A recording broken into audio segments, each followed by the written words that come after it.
Mesti lho. Kowe arep ngopo, Bagong? Kowe arep ngopo? Sik, Pak, meneng wae. Ora usah omong kowe. Kene ra sing nanggapi aku ora gayeng iki, Pak. Kuwi sinuwun Mandura, wis ngerti. Aku wis hafal.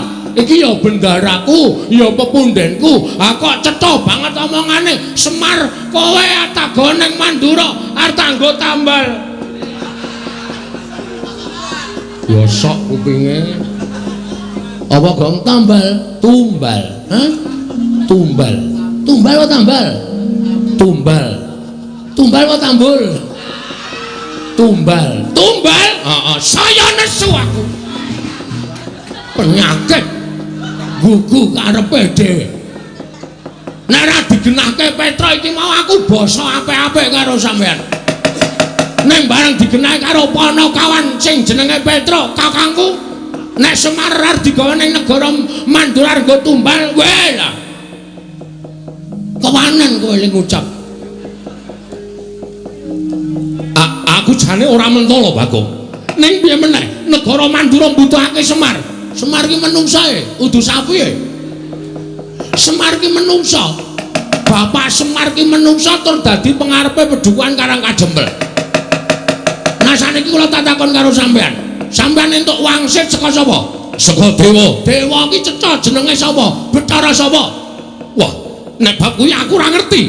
Kuwi mung swara tok. Wah iso uga kuwi mung swara tip. Utawa wong jajal sound system.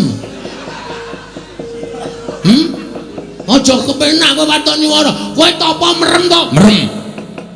Kowe lek tapa ora ndelokke sapa-sapa to? Ora. Lah, kuwi kowe lek tapa nang ndi?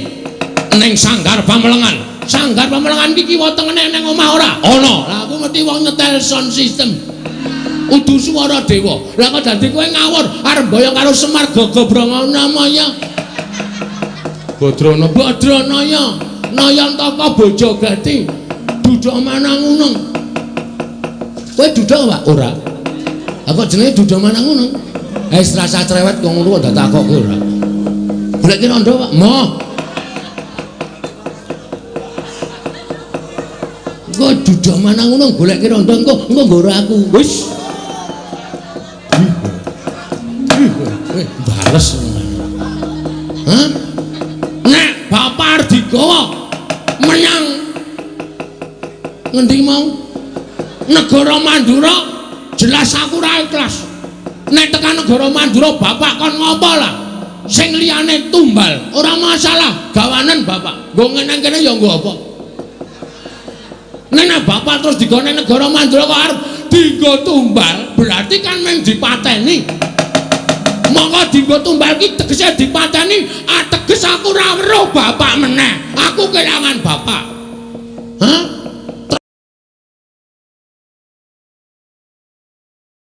Terus kowe tenang-tenang ngilangi nyawane Semar, terus kawulamu tentrem, terus kowe ayem neng kono tanpa memberi sedekah sedikit pun Anda pancen kowe nganggo tumbal Semar tukunen kowe cedes iki meneng wae Pak nek payu larang keke Pak ora apa-apa ya Tra ya Petro setuju kok. Ora apa-apa ngono nek nyang-nyangane orang tak keke ora apa mati wae malah penak lho Pak mangane kowe urip perkasa to Pak. Waduh. Idone Semar. Hah? Aku sing ora trima. Aku ora trima. Lah aku tekan kene kudu boyong Semar. Ora iso. Ora iso boyong Semar. Kena boyong Semar. Waton kowe iso nglangkai batange Bagong. Kowe lah kewanen Gong. Ndara Baladewa iki duwe pusaka ampul Gong. Apa? Nenggala Alugara utamake Gunung Jugruk Segara Asat. Kowe duwe pusaka apa? Wah, ora ngerti. Nek mentamake Gunung Jugruk aku duwe to. Saya nek adem-adem ngene iki. Tak tamake Gunung Jugruk kabeh yakin mbok Gunung 10 wis to. Tamane Jugruk kabeh. Tenan aku yakin wis. Jenenge apa basa? Ora tak dudui jenenge. Nek ngerti dudui bentuke ya yo. Iya ya. Lah mentuk nanti kok oh gawan. Oh. Gawan padake iki. Anggere tak cuk ngono mesti grugutuk ngiwonengen.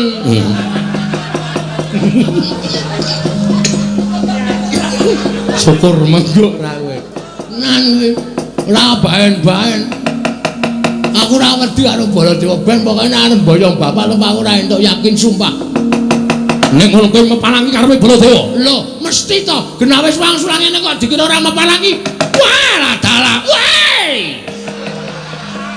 Nek meng bengok wae iso aku.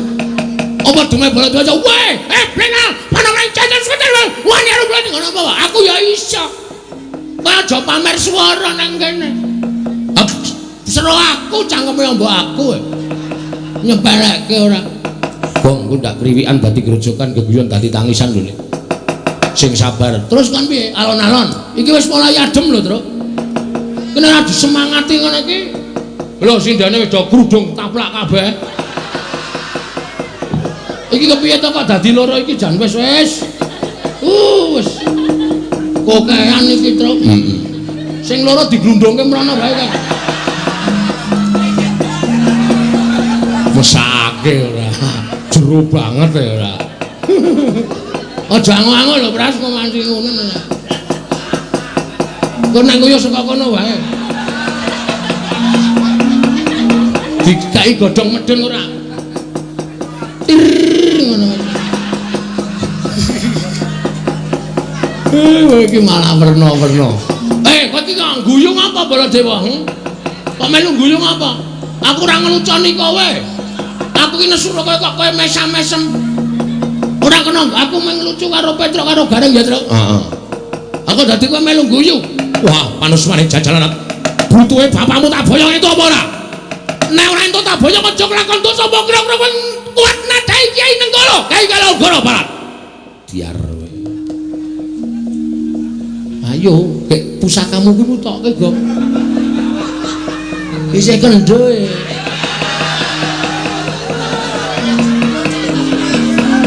Burung tak empake. Jarene iso nggo nuthuk gunung. Ha iki nek ora dimatke ya nggo nuthuk ya ora jugrek. Men kaya wong keplok.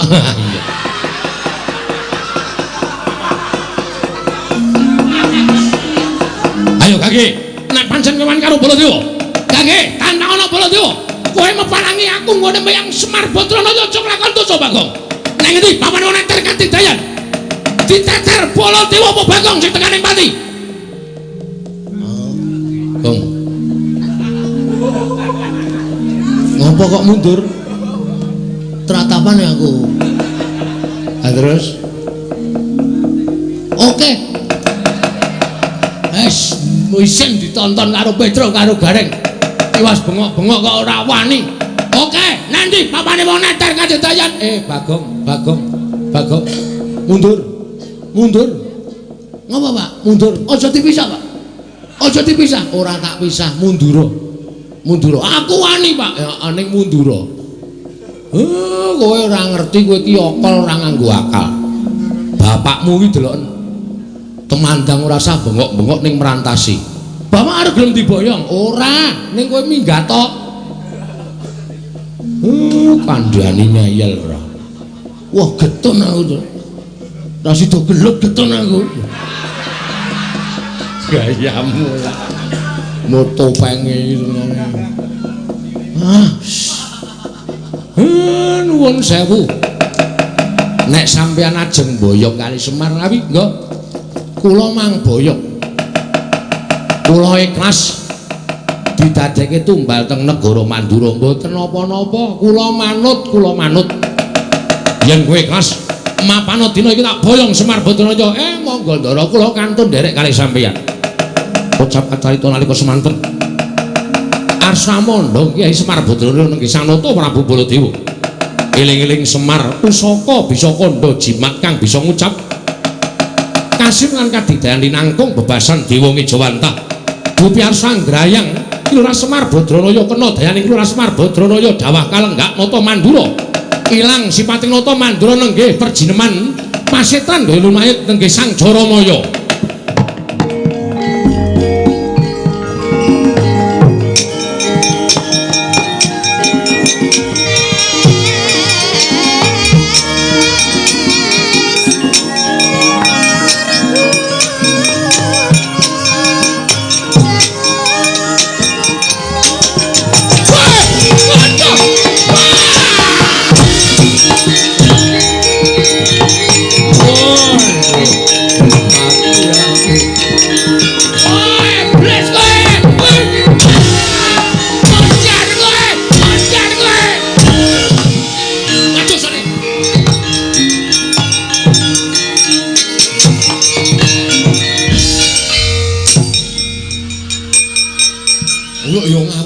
Saking mempeng kowe. Cengele Semar kaya rai buta. Wah, gejlek sak kayang-kayange. Ngawur. Aduh, Yai Semar kula nyuwun. Kula nyuwun gesang. Oh, sapa ya, Pak? Jaramaya. Wah, Jaramaya. Anak buah sapa iki? Anak buah Betari Durga. Iki kawulane Durga. Wah, sekan ratatanan ke. Mangkelake ora. Aduh.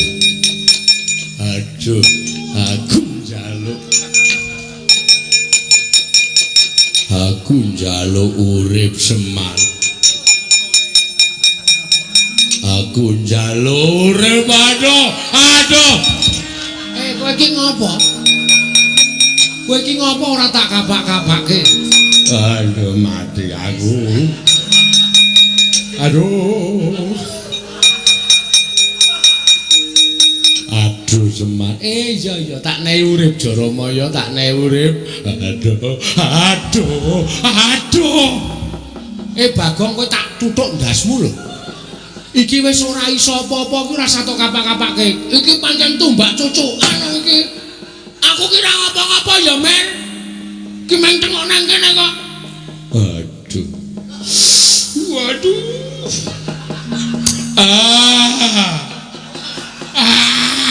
Bagong, lah we iki jan wis iki tumbak cuk. Ki tanganku nang dhuwur wis lho. Ora ngapa-ngapa. Aduh.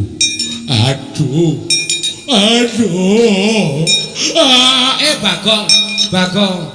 Oh, iki apa kepidak kok? Tak kira nek lemper. Tak ngono-ngonoke kok. Apa ya nglembreh. Waduh. Piye dagelane bapakku isih payu ta? Halah. Nglembreh tak idak tak kira nek lemper gogrok. Angger tak jokke kok aduh, tak undurke aduh. Lemper kok manak iki aku. Aduh. Ayo wetenge lara lho kae Gong. Men. Atok gilek-gilek kok ya. Karena rada rapate kok gilek ya. Iya. Tak pernah ke. Jaramaya. Inggih Kyai Semar. Ngopo kowe? Namung dipun utus Pandya Betari Durga. Supados saged damel karti sampika pejahipun Kakang Semar inggih Kyai Nayantaka. Durga ya ora leren-leren gone gawe srana patine Semar. Lah saiki durgane nanti samenika para perjineman Baju Barat sampun ngramyang ngebaki Karang Kadempel. Wis ngramyang ngebaki Karang Kadempel. Inggih mila mekaten. Ayo kowe minggat to. Omong karo Durga. Nek isih ganggu Karang Kadempel, iki mengko aku sing bakal ngadepi. Nyuwun pamit Kyai Semar.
jebul leres ngendikanipun para sepuh sami nyebataken wong sing arep duwe gegayuhan kuwi cobane mesti enggal teka. Jebul niki wau Sinuwun Mandura ketoke blegere nata Mandura bareng kula sebda lah kok wujud Jaramaya matur nek Durga kali sak wadya balane pun ngramyang teng Karang Kadempel kuwi lah dal. Lah terus sampeyan pun sagu bantu kula to. Mula perkara wadya balaning Betari Durga niki kula pasrahke sampeyan kalih anak-anak kula. Kula tak ngrantam sarta kula tak mikir napa sing kula butuhke mengke supaya anak-anak kula sing golek. Oh ngono kae. Nggih. Yo nek pancen kaya ngono aku kari manut. Wis tak rampungane karo Kakang Garukaca, Kakang Antarja. Ning yo aja lali, kakek yo tetep kudu melu ngawat-awati kelawan tandange putra-putra Pandhawa iki kae. Nggih, ampun kuwatir. Kula tansah ngampi-ngampingi kalih sampeyan. Nala Gareng Petruk Bagong kowe krungu dhewe Karang Kadempel diancam karo balane Betari Durga. Mongko balane Betari Durga kuwi bala sing ora ketok, sing do ngati-ati. Mungsuhmu bangsaning jin setan priprayangan sing watake angkara budi candala. Kawula padha dikon supaya tata-tata samapta ing gati sawiga ing diri. Nala Garengmu benga pedukuhan kabeh lawange kon nginep dhuwure kon menehi janur. Kanthi carana kaya mengkono ora bakal di leboni karo bangsaning Betari Durga. Petruk karo Bagong ngulakana ndaramu nek ana apa-apa matur aku. Oh nggih Pak. Nggih pangesaken dawuh. Wis pepanggihan padukuhan iki dibubarake dhisik. Aku tak ketemu karo mbokmu. Tak jak itung-itung babakan garap kahanan Karang Kadempel. Oh nggih ngestaken dawuh. Karawitan Karang Kadempel kon ngiringi Bapak Semar. Wong nggih Pak, wajan. Kaya gendinge napa Pak? Gugur gunung. Ora wangun. Paling ora ya ladrang apa ketawang. Kuwi sing apik. Kuwi Tangerang. Ketawang kok Tangerang ora.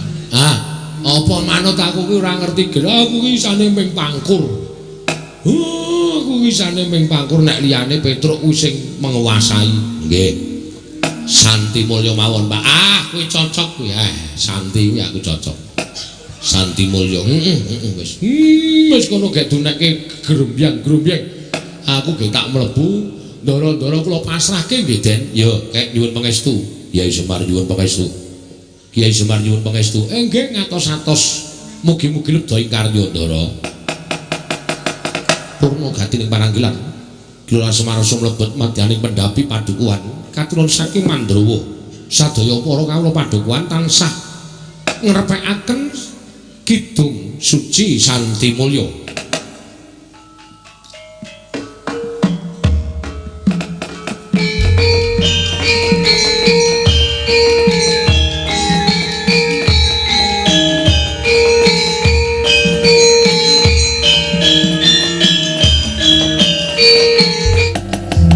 Lamun mangsa prawira diktaya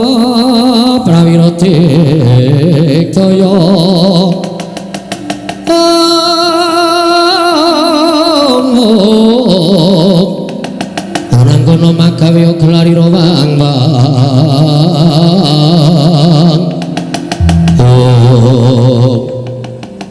ana satru ngaglah sapa iki takon karo aku satru ngrandu Gumbala Bambang Antasena.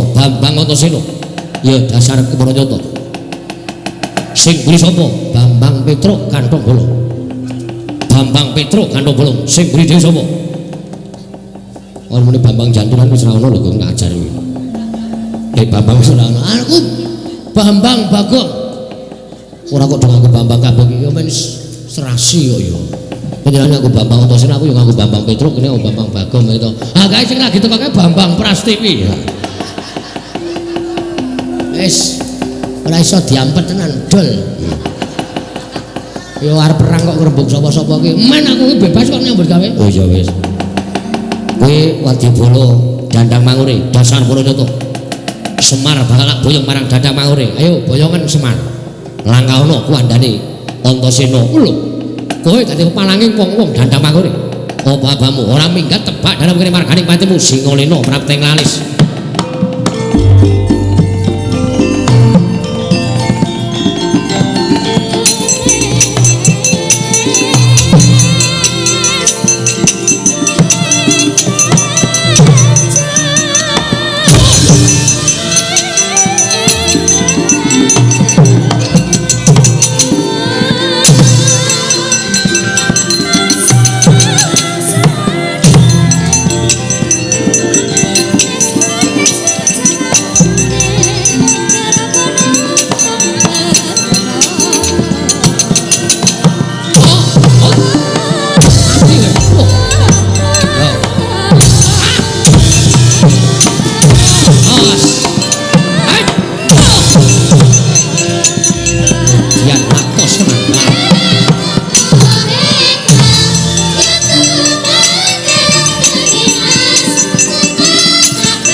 dibeteng karo anak-anak Pendhawa. Wong Dandang Mangure ya dasar Pranata Satra sisik Antarja. Kowe sapa? Aku Tumenggung Salukat Katut Barat. Tumenggung Salukat Katut Barat. Arep apa? Boyong Semar Badranaya. Ayo sirnakno Antarja mati dening aku.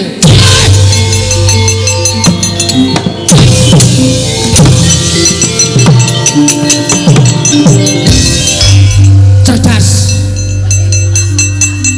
Perang rasa dadak kokean pola. Tak canda tak gomblesek ning jero bumi. Modar mesti wonge. Ngene iki lho, wong tapi ngene iki. Ora kaya adine dadak kesel-selke awak. Iya, betul nggih. Mriko maju meneh. Lho. Kok malah dawuh. Aku lho pasrah karo sampean. Adikku Garikaca durung manggang karya. Wah, lah iman marang ngaso ning antariksa. Nek ra tak celuk tuman wae. Kakane ro adine wis nyambut gawe, sampean teng pundi?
Wadyabala menungso dandang mangure padha nungsang buyang numbuk bentus. Ora kok padha kalah piye kae? Padha kalah piye kae? Ora padha kalah piye kae? Para perjinoman jim setan mriprayangan. Aja nganggo cara sing agal. Nganggo cara sing alus. Jiwane wong-wong kae disusupi men padha gelut dhewe-dhewe kanthi cara mengkono Karang Kadempel bakal geger. Oh iya, ayo Kang tak derekake. Ayo Kang tak derekake. Ayo alon-alon.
Kaya wis padhang.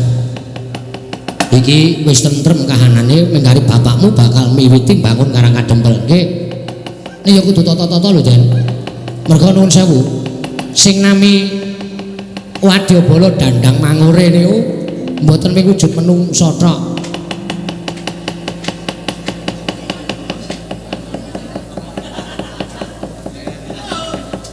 Sing jeneng Wadyabala dandang mangure niku mboten wujud menungsa tok. Ana demit, ana ula, ana kewan.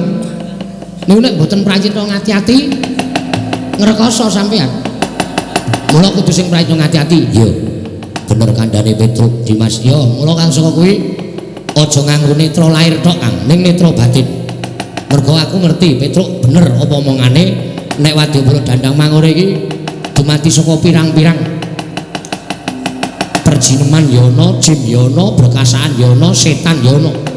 Mula kudu sing prayitna ngati-ati lho Kang. Tan samar pamoring sukma sunukmaya winah ya ing asepi.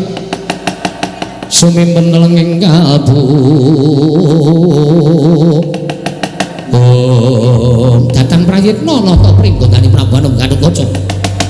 Sinusupan balaning Betari Durga. Mila katingal abrit bergatak pasuryane nalika semanten datan tali wara anyar ndak ora Petruk linarak wani kaget Risang Antasena wau.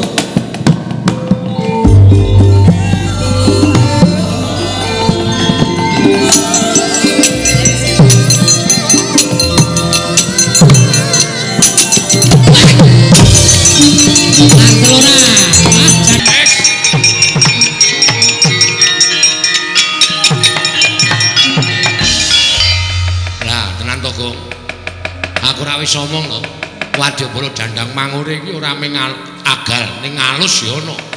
Nyatane Kakang Garukaca ora ana apa-apa kok Petruk dicandak glone ditekak dilarak kaya ngono kae. Pun nengke mawon men mudhar sisan. Ora kok sing kok Petruk kok mati. Ben Petruk iki diutang aku ora tau nyaur. Men tekan Ndara Garukaca aja. Kae ya Kakang nek nganti ning apa-apa engko ndrawasi tak kandhani. Ha terus piye-piye? Manut aku. Doyak kok, doyak supaya Petruk aja nganti mengko dipateni karo Kakang Garukaca. Nek nganti dipateni ngrekoso perkarane dadi liya mengko mati dening aku wae.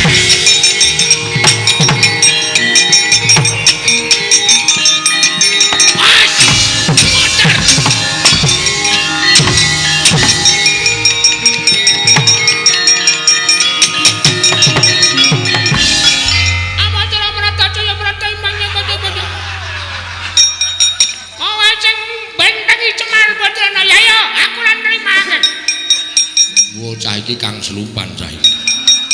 Kok dadi suarane cilik kaya ngono. Apa Suramrata, Suramrata? poco. Oh, ora lunga saka jiwane Bagong aja nglakon dosa mungsuh makul kare.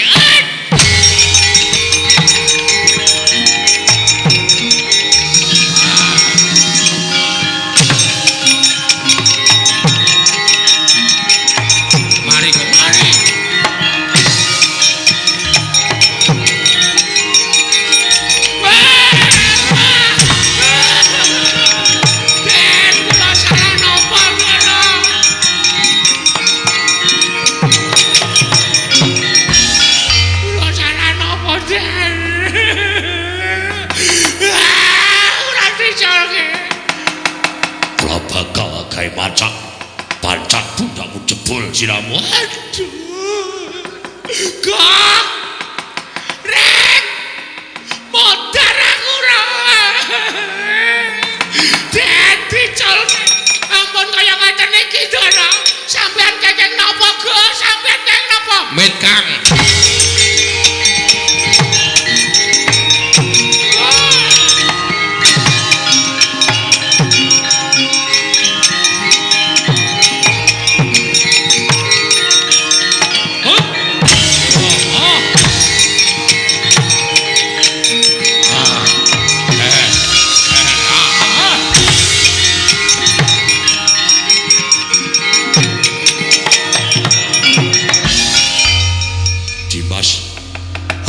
Apa? Kakang ora prayitna. Aku wis omong to nek balane Brayu Durga iki ora mung ngagalan tok, ning alus ya ana. Sajahe Kakang disusupi karo balane Durga, kowe nekak Petruk. Petruk. Mbah. Petruk aku ora ngerti apa-apa. Ora ngerti apa-apa kok cetha. Lagi teko kok cek gulune ditekak dilarak. Kalau mencinge pindah.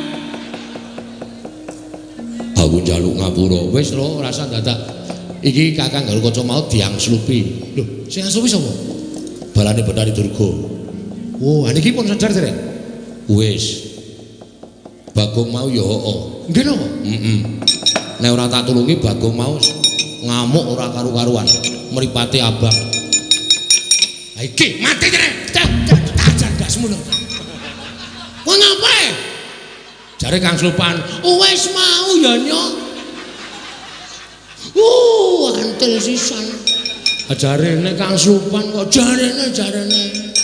Wis mari kaya kok. Wis mari ya. Tak kira nek isih Kang Slopan. Iki bebayani lho, Truk. Nggih. Kowe mlayu ning omah kono. Terus takon karo bapakmu njaluk donga nggo ngusir demit. Nek nganti ku demit ora do diusir, Karang Kadember ra tentrem. Saniki? Oh. Nek ana demit mengko diusir nganggo japa mantrane bapakmu. Ya Gong ya. Ya.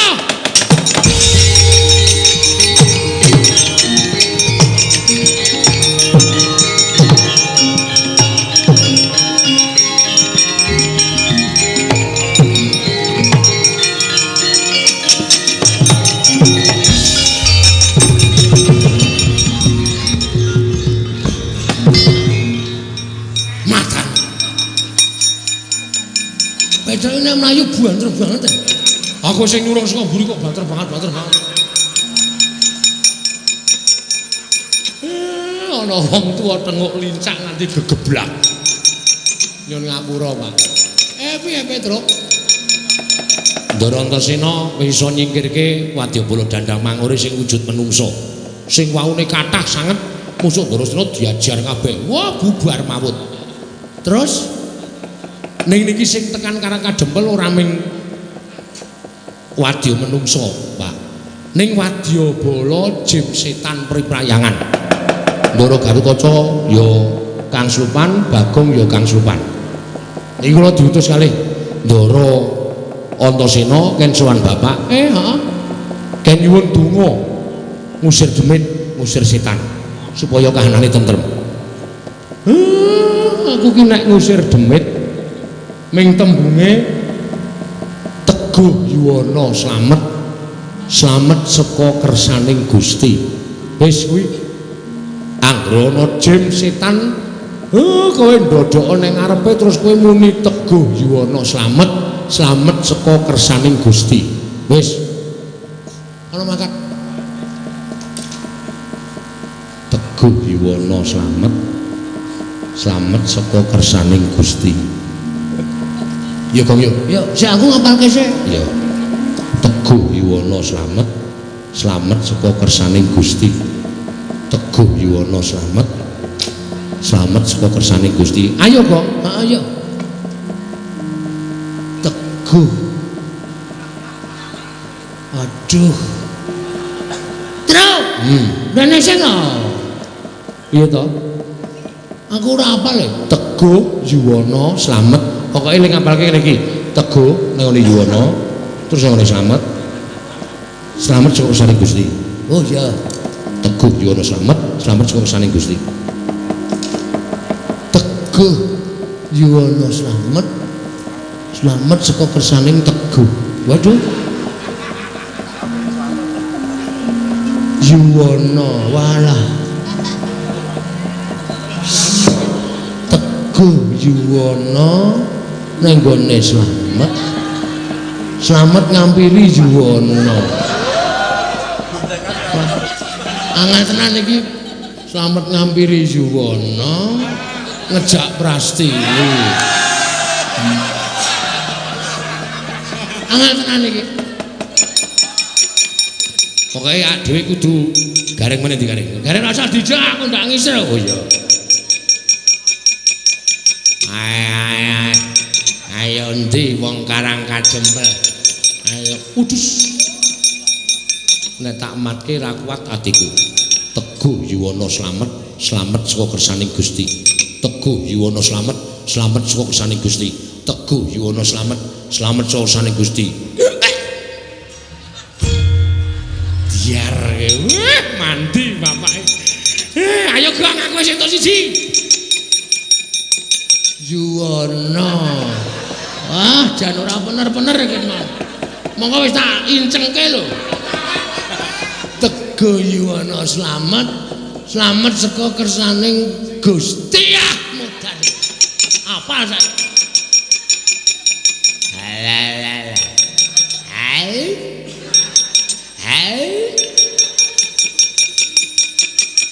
Ojo. Medani tenan iki.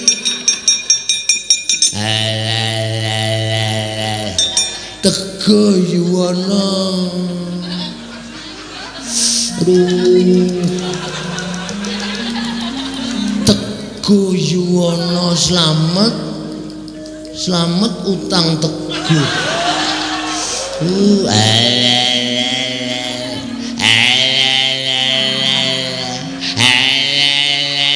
Teguh Yuwana slamet saka kersaning Gusti.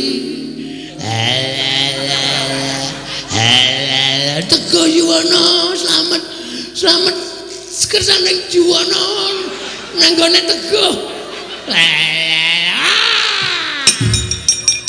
Piye Gong? Aku ora apal.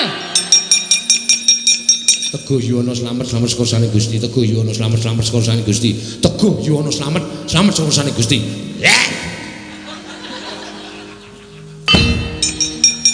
Oh, aku wis sukses kok. Udus. Teguh Yuwana slamet. Ki aku. Oh, kaya demet e bokongmu.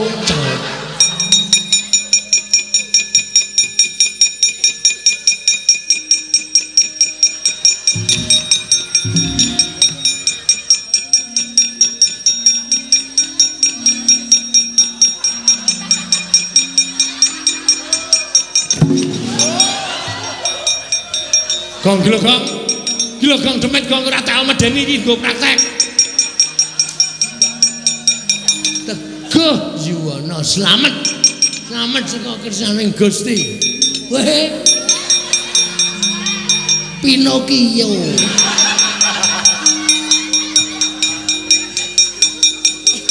Teguh Yuwana slamet saka kersaning Teguh Yuwana slamet slamet saka kersaning Teguh Yuwono. Cah kok ora igo. Teguh Yuwono.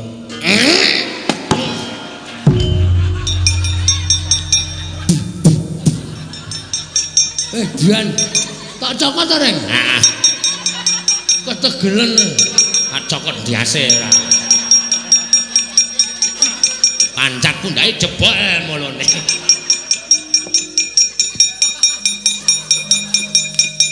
Aku arep njaluk Semar liyane kangenan ning ngapalke aku. Ora njaluk liyane. Teguh Yuwono. Oh bapak, sopo-sopo arep dirapali, sopo-sopo arep dirapali.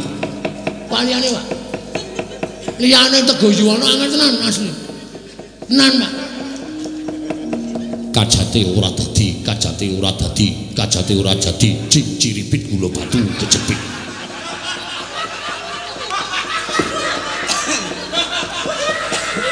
Kajate ora dadi, kajate ora dadi, kajate ora dadi, ciripit gula batu kejepit. Oke. Nah iki apal aku.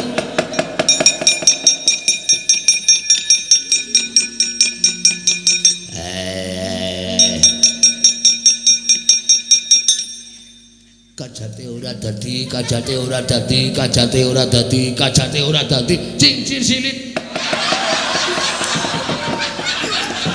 Gula batu kejepit. Kajate ora dadi, kajate ora dadi, kajate ora dadi, cincin silit. Gula batu kejepit. Kajate ora dadi, kajate ora dadi. Cak. Ora apa-apa ya? Ini. Kowe mau njaluk bapak piye? Dinae kajate ora dadi, aku krungu kok. Kajate ora dadi, kajate ora dadi, kajate ora dadi, cing ciripit. Ha iya. Piye balenono. Kajate ora dadi, kajate ora dadi, kajate ora dadi, cing silit. Cing ciripit. Cing silit.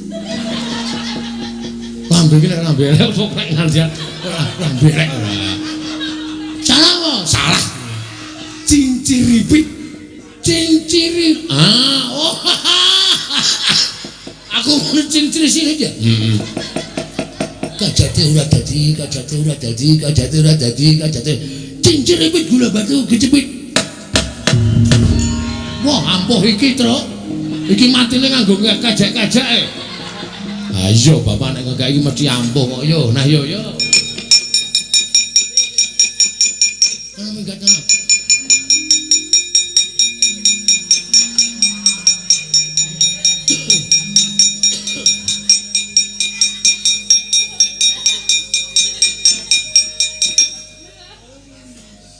Teguh Yuwono slamet sekon.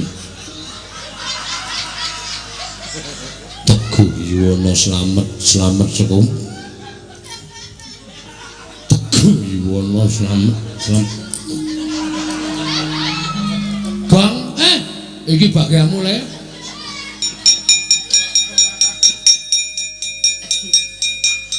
Udus. Pawang ula.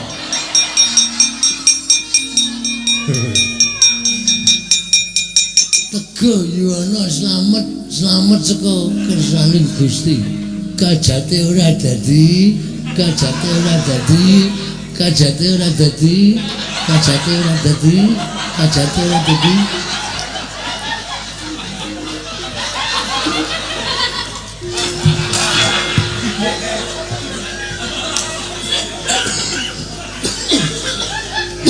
Piye kok? Mau. Dicekok ora kenang. Lihe.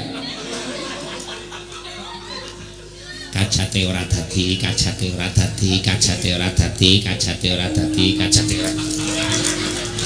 Kajate ora dadi.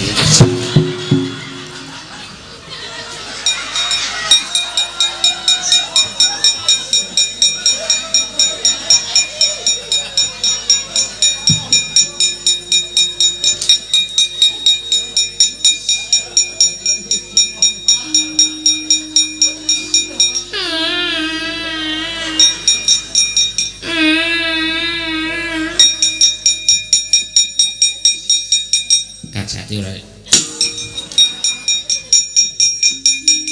Petro rene ndongane iki tak ajar. Lho. Iki demit e, Kong. Iki apik. Lho, apik. Aja dadi dongani. Semen ngene iki wae. Oh jeneng demit kok.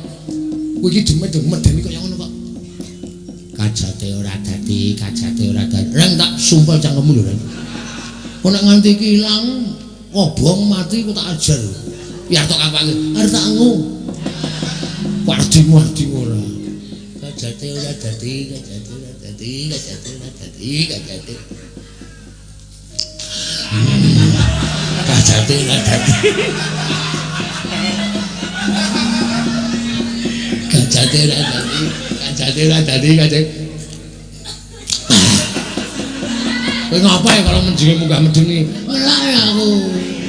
Aku haus. Haus yo apa ora? Kajate ora dadi, kajate ora dadi, kajate ora dadi, kajate ora dadi, kajate ora dadi, kajate ora dadi. Kowe dan Reng, asline demite udu iki. Andi, ning kono. Ngeri tenan ya aku. Anak gendruwo. Tak ajar das lu kowe. Endi? Kowe lho. Piye kowe bungah to? Bungah aku. Gareng iki sing ora cocok tuwekan ora.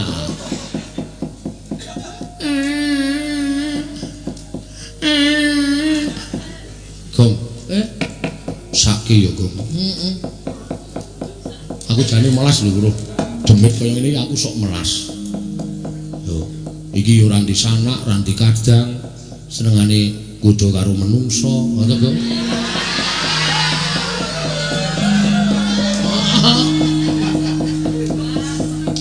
Apa ya kowe mentolo? Iki ijen kan Purwang lho, Gong. Ora ndi dulur. Ora duwe anak. Kowe madhep rana kok iso pas.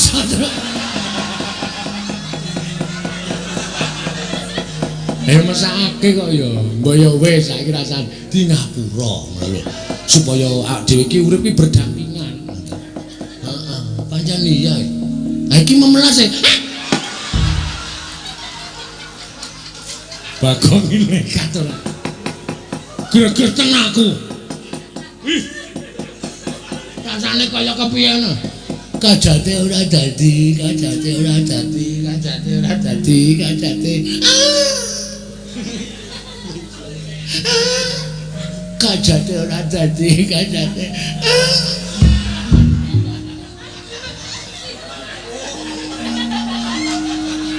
Aduh. Ngapa, Gong? Dan, balane bekahe Durga ana sing nggawa mriyem, Bro. Siap menembakkan. Yuk ngeri to. Waduh. Ayo ora krasa tetep empuk.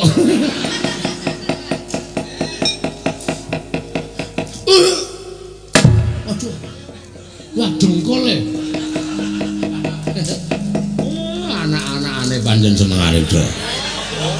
Kon kresiki demit kok malah udus. Imam iman lahir batin suci ora bakal kegodha dening apa wae. Semar ki wis tuwa. Semar ki wis meneng. Ora bakal. Ora kurang jaman nom-nom aku bisa.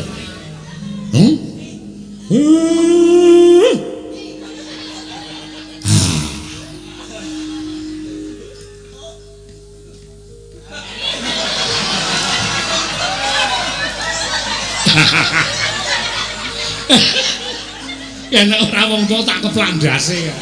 Wong gayane ngliwat kok karo tangan iki jawe iki. Wagu ora.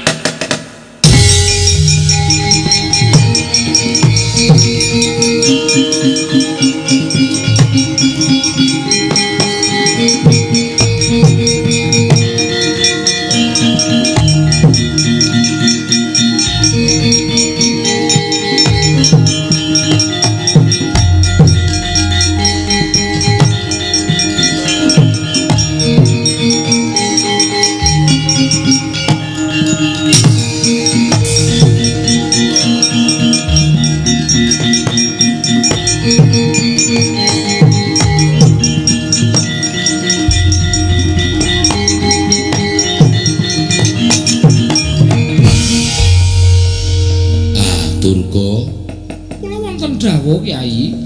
Ora. Janjane ngopo to?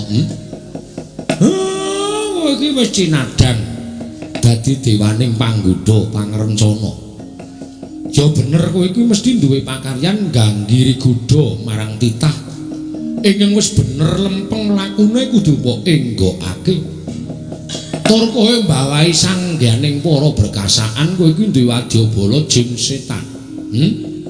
Nek golek pangan ya golek pangan sing pernah, aja kok ganggu gawe karo katentremane menungso sing padha urip ning jana loka. Elinga yen to saperangan wadyabalamu kuwi uripe pancen sih sinian antaraning menungso lan bangsaning jin.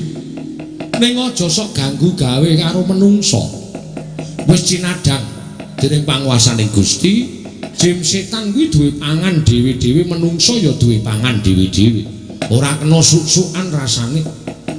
Aja nganti kowe ora arik marang kamardikaning menungso. Namung kepengin madosaken tedha baju barat ingkang dipun arah nipun Kyai Semar Badranaya. Lah apa kira-kira kuwi do tedas mangan dagingku apa piye? Apa kira-kira do seger ngombe getihku? Nek kira-kira baju baratmu kuwi do seger ngombe getihku, wareg mangan dagingku. Aku ikhlas. Ning kosok bali nek do mendem, nek do modar ngombe getih karo mangan dagingku, aja mbok luputke Semar. Ketoke pancen aku kuwi pancen kepenak nek diangkah dadi panganing baju barat. Ning kowe ora ngerti. Malah wong kaya Semar iki sing janjane daginge ora enak, getihe ora seger tumraping para berkasaan. Golek pangan sing apik-apik, aja ndudul kampurkaning Semar. Nek nganti aku engko muring aku nesu tak kumbala geni dadi apa kowe sak wadyabalamu. Nyuwun pamit Kyai Semar.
Prayitna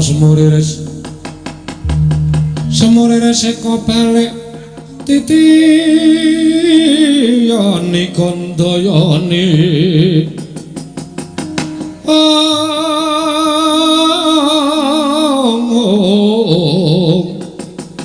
titiyani kandayani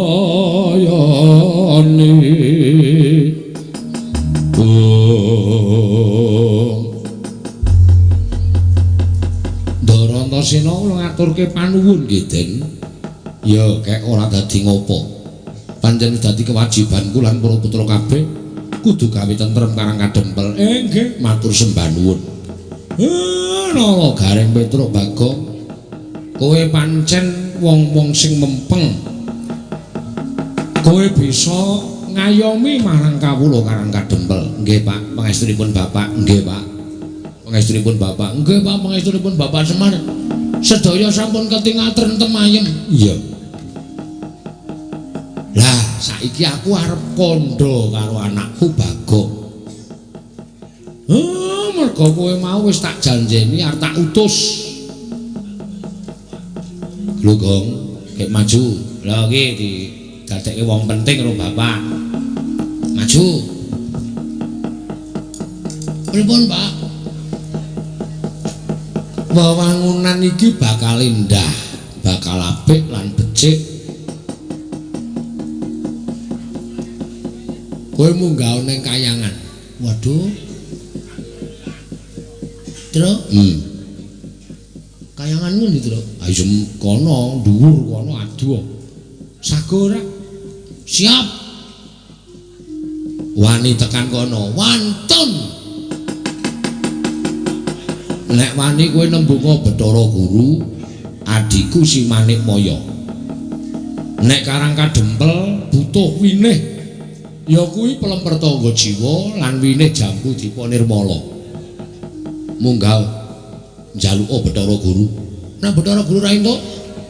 Omong nek sik dawuh Semar, aku ki kakangne Bathara Guru, aku ki Sanghyang Ismaya, kae Manik Maya. Teja Maya ki toga kae. Nek aku sing nembung Bathara Guru mesti menehake. Umpama mboten, upama Bathara Guru ra menehke piye ya? Sakaremu tak paringi Purbawasesa. Tenan? Iya.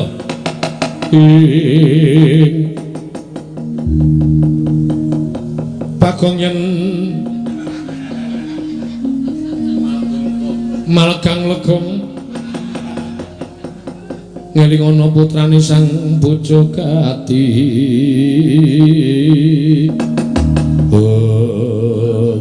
Suluk ya ngawur Bagong. Ora ana sulukan Bagong kok tak gawe ana. Engko ming mangelingono. Ayo pokoke anggere mangelingono ra wis beres ya iya. Pun ngoten Pak kula nyuwun pamit tambang semetu. Pangestu. Ya sing ati-ati. Truk aku arep gleleng, Truk. Ya. Munggah kayangan aku. Ngerti dalane apa? Ora. Aku wani dono. Sing jeneng munggah kayangan ki munggah Gunung Himawat utawa Gunung Himalaya. Kuwi gunung dhuwur banget. Nganti pucuke ora ketok, pucuke tembus langit. Kono kuwi mapane kayangan. Kowe nek kepleset sithik ngono, wah glundung modar. Kok ada to, Pak? Pancen kudu ngono, mengkari sago ora. Kowe tak duta ning kayangan. Wis sah iki lakone. Wis diduta dening Bapak Semar. Tak anteni balimu nggawa winih Jambu Dipa Nirmala karo winih Pelemper Tangga Jiwa. Alah mung diganti winih. Biasane kembang to, Pak. Ora sok badar iki kaya ngono kuwi. Kok ndak do ngerti. Oh nggih ngestaken dawuh. Nyuwun pamit Pak Bidal dinten menika. Wis ya Reng. Engko gara-gara kira nganggo aku sik. Waduh. Anjuk piye tenan ora ana sing nyebar pil kabeh totol pitik. Ya Truk aku tak makasih ya Truk. Hati-hati ya Gong. Heeh. Ndara antasena kula nyuwun pamit nggih. Ya sing hati-hati Gong. Pokoke anggrono gunung tulisane Gunung Himalaya kuwi munggah engko tekan kayangan. Siap. Nek dudu tulisan Himalaya aja dunggahi lho Gong, ora sembarangan munggahi gunung. Nggih. Kula nekat kok wong. Pun ngaten mawon kula nyuwun pamit nggih, Ndara. Ya sing hati-hati. Wis ya, Pak. Iya. Nek Bathara Guru ra meneke, sakarmu arep piye-piye sakarmu. Aku sing tanggung jawab. Oke, wah gleleng iki. Wis ya, Reng. Wis menyang kono cerewet wae ora. Wis ya, Truk? Ya wis tak sangoni Pujo Basuki. Basuki kadi pira? Kudu. Njaluk pamit ya, Pak. Iya wis gek wis kono. Iki ra disangoni blas apa piye iki? ngarep dikongkone kok dadak njaluk sangu kayangan kira ana wong dodol. Menyang. Nggih, nyuwun pamit, Pak. Sing ati-ati aja kaya bocah cilik.